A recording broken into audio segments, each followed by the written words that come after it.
Hello, I'm Ivan Ler. I'm Meagan Ullrich. Making news this week, the WA public sector faced more cuts as the state government struggles to find cost-saving solutions. Prime Minister Gillard's Gonski funding boost fails to impress the Premier. Human rights activists demanded an end to refugee detentions.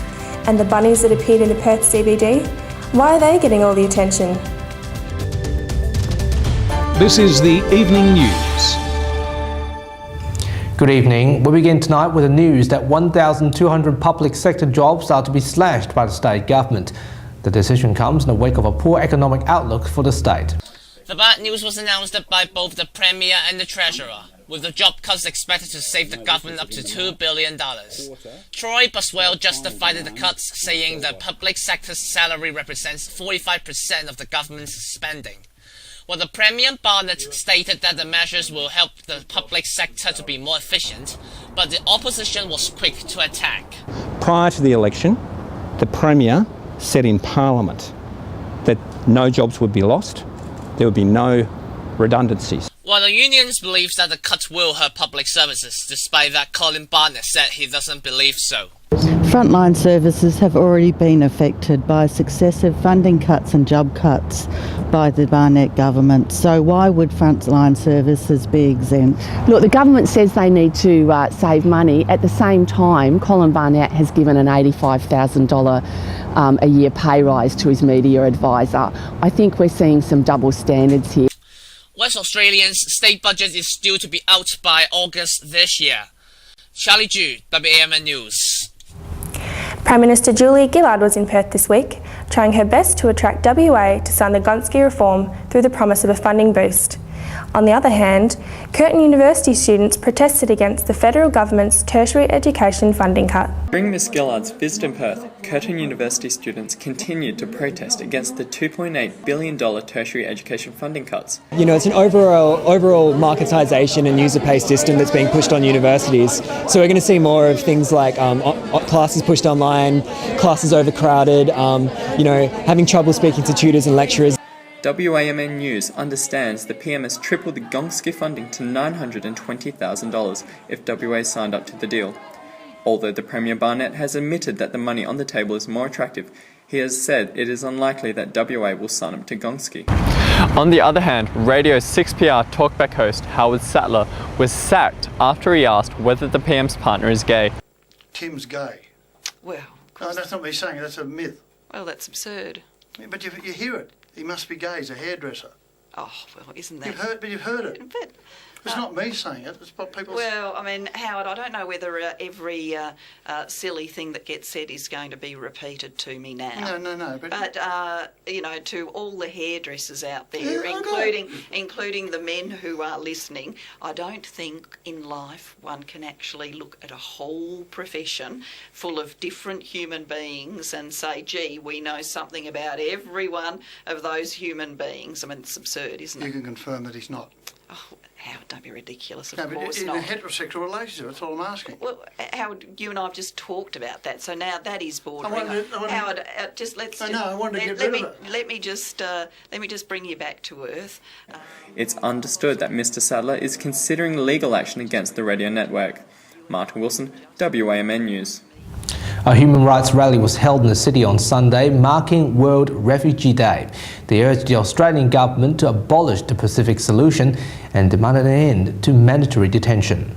Human rights activist groups were demonstrating in the CBD, continued to highlight the government's policies towards refugees and urged the public to stand up. With the federal government reconsidering the narrow solution, the plan received condemnations from activists and some politicians. Oh, really? What we're demanding is the same as we've been demanding for well over a decade, is that people who come here on boats are treated like people. During the rally, some asylum seekers spoke on stage and shared the hardships they encountered. The protesters later marched on streets. Dustin Lowe, WAMN News. WA's Fiona Stanley Hospital will be opening in October of next year. The opposition claims that the state government will have to compensate contractor Serco between $200,000 to $400,000 per day if the hospital is empty after April 1st next year. The This is the sort of arrangement that happens when you have a government and a minister that don't have their hands on the wheel, they don't have their eyes on the road, and consequently taxpayers are paying for this sort of folly. Health Minister Kim Hames has fought back, saying that the reschedule is needed due to the project's complexity. He also argued that the additional time allows every service to be tested and trialled. The Premier has also expressed his support for Minister Hames, who has both tourism and health portfolios, despite the fact there were calls for him to drop one of them. Police are appealing to the public to help identify a man who's allegedly using someone else's credit card. The owner of the card has reported the incident to the police after she was notified by her bank regarding 4 suspicious transactions. It's not sure whether her card was stolen or lost. The alleged suspect is a Caucasian man described as heavy build, approximately 175 centimeters tall, with brown hair and a beard. Anyone who has information of his whereabouts should call Crime Stoppers. To World News, students of a top public school in Chile's capital, Santiago, walked out of their classes on Thursday. They demanded better education and administration and asked the principal to be removed from the school. WAMN News Chile correspondent Brian Ramir Perez and Gustavo Donat filed this report. Instituto Nacional students retook the traditional educational establishment located in the city of Santiago in Chile. The determination was taken after by votes of the Assembly of 60% of students vote of this pressure measurement. Uno de los puntos más importantes es administración en sí, ya que desde el 2008 más o menos ha tenido un mal funcionamiento, no es lo que el instituto necesita y yo creo que ya ha tenido demasiadas oportunidades para demostrar que es eficiente y no lo ha hecho. A una persona se le dejó encargada de hacer los horarios, con lo que también se le pagaba un dinero extra por hacerlo. Yo no he tenido clases de biología electivo en todo este tiempo que he estado, puesto que mi profesora, al mismo tiempo que tiene clases de biología electivo conmigo, tiene biología electivo en otro curso. Esa profesora debe trabajar unas 50 horas a la semana y se le pagan 42. Otro profesor trabaja 18 horas y se le pagan más de 50. Son unas grandes irregularidades que hay en el colegio. Entre otro tipo de, digamos, problemas que tiene el instituto, como otro más que es la infraestructura. Tenemos una pésima infraestructura de colegio. A principio de año se está viendo el tema de la sobrecarga de idiomas en la malla curricular. Hay 4 idiomas. En séptimo, ya que tienen, aparte de tener los típicos idiomas que nosotros tenemos cuando yo entré por lo menos, que era alemán, francés e inglés, ahora se le incluyó chino. And here are some other stories making news around the world. Severe storms hit North Carolina on Friday, with thunderstorms and heavy rain causing major delays at Charlotte International Airport. The storm warning was called off that evening around 7:15 p.m. And Hong Kong's brand new world-class cruise ship terminal in Kowloon Bay has finally opened. The government has transformed the former international airport's runway into a terminal. The first day's operations were smooth, but some tourists have complained that local taxi drivers have ripped them off by not going straight to their destination.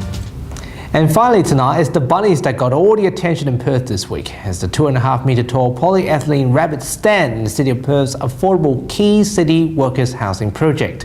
The flat allows low and moderate income earners who work in the city to have an affordable place to live. The artist from VJ Zoo hopes the Bunnies can create joy for the neighbourhood. We thought that a lot of the people here would be coming home at night because a lot of the workers are working in City of Perth, and so they'd be actually coming home from their jobs at cafes or at bars or whatever, would be coming home at night, and so it would be nice coming home to something that was on and alight at night time. So next time when you walk by Goldridge Street in the Perth CBD, remember to look out for them because you can't find them anywhere else. And that's how the world looks tonight. More news on the website. Don't forget to like us on Facebook or subscribe to our YouTube channel. Good evening. Good night.